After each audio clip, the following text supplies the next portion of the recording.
Paul, Blake talked about the importance of blocking out the noise. How difficult is it to do so after giving up a late goal like that? Yeah, it's well, the two aren't related, blocking out the noise, and it's difficult to give up a goal late when you're dying for a win and you're scratched and clawed kind of back in there, and as good as you've been 5-on-5 in a number of games, and then you give one up 5-on-5, the first one of the night. So yeah, it's tough. The noise part's not as difficult as you think.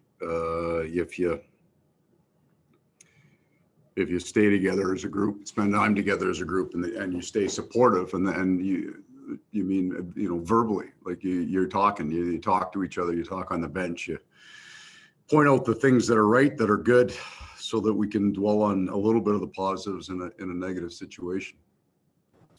We'll go next to Mike McIntyre from the Winnipeg Free Press. Go ahead, Mike.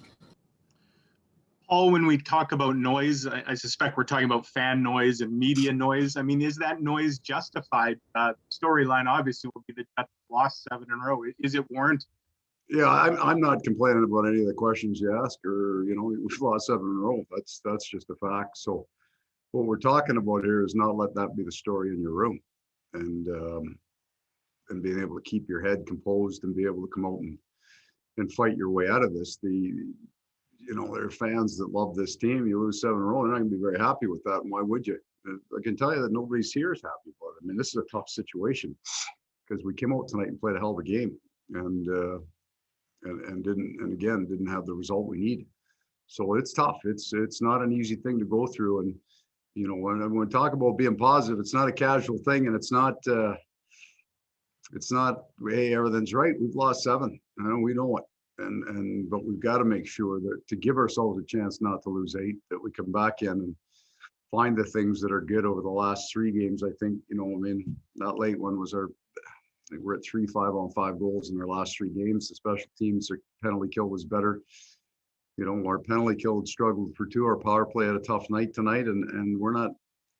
God, we're beating it up a little around their net, but at least we were there tonight. We got some action around the net. We'll go next to Paul Friesen from the Winnipeg Sun. Go ahead, Paul. Thanks, Gregor. A bit of a two-parter, Paul. What went wrong in that winning goal, and what was going wrong on most of those early power plays? Well, we got the puck, and I think we got 2 outs, and we didn't take the first one and tried to force the second one, and it came off the stick. And at the end of it, you got a shooter from the point. You got 3 people wearing white jerseys between the shooter and the goalie, right? There's 2 guys and a goalie there, and there's nobody else there. So it's not, we didn't lose coverage on it. It's a shot that got through. The power plays early against that, it's just going to look like that until it doesn't. The problem is we never got the goal that we needed, right? We had the 2 or 3 shots and Dubois shots. That's the way it looks until you go bar down on a guy. It's the way Perreault scored his goal. It's the way we scored in the first. We just couldn't get it off the wall fast enough, and then when we did, we moved it around fine, and couldn't get that shot through to the net that we needed to get through. We'll go next to Jason Bell from the Free Press. Go ahead, Jason. Paul, we hear about not getting too high, not getting too low. What's the trick for your coaching staff to talk to these guys about not getting demoralized in a situation like they haven't been in a while? Yeah, I mean, it's a conversation that's been going on for a while, right? It's not starting tomorrow. We've been, and I'm proud of the way they're handling it. I mean, nobody likes it, but they've done the right things, right? They stayed together. They were good on the ice yesterday. They were good in the morning, and they were good tonight. And they're trying, and things that sometimes come easy for them, handling the pockets that we're squeezing it a little bit.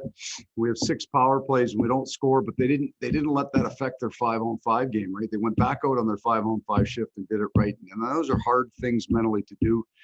Somebody slamming doors, and look, it's not that there should be like they don't care enough. That's we've already gone through the phase of everybody barking. Now we're making sure that we're doing this together and trying to be as supportive as we can. Go next to Scott Billick from the Sun. Go ahead, Scott. Thanks, Rigger. And Paul, just going back to Mike's question, part of that heat's going to inevitably, when this happens, ends up on at your doorstep. No. How much worry do you have about maybe your job, or do you Or can you not even allow yourself to kind of think about that during this Yeah, time? I'm not worried about it at all. I mean, it has nothing to do with keeping it. It's the set of circumstances that you're in. You can't, you just don't let it affect you. I mean, this is a tough situation. I don't have any problem with the heat. I do this every day. I'm here every day. I know what's going on. We're trying to fix it. The guys are played hard tonight. They're playing hard. They're competing hard. They're sticking together. That's the only path out of this. It's the right path. And so I'm not going to spend a minute worrying about that. And final question to Rod Atesh from The Athletic. Go ahead, Rod. Thanks, Gregor. The goal that you do get from Josh Morrissey comes Pionk attacks up the side and passes back into the slot. Pardon me, here's the question. Do you get enough offense from attacking from the top and from the side as well? I know that you guys like the down low cycle. No, we would try to get pucks inside the dots. I mean, Morrissey and Pionk clearly have a skill level that they can rock that blue line. They can slide across it. They can drive through it, and they can cycle up top. Our challenge in the offensive zone cycle game is getting inside the dots and getting net front and getting connected to the net front.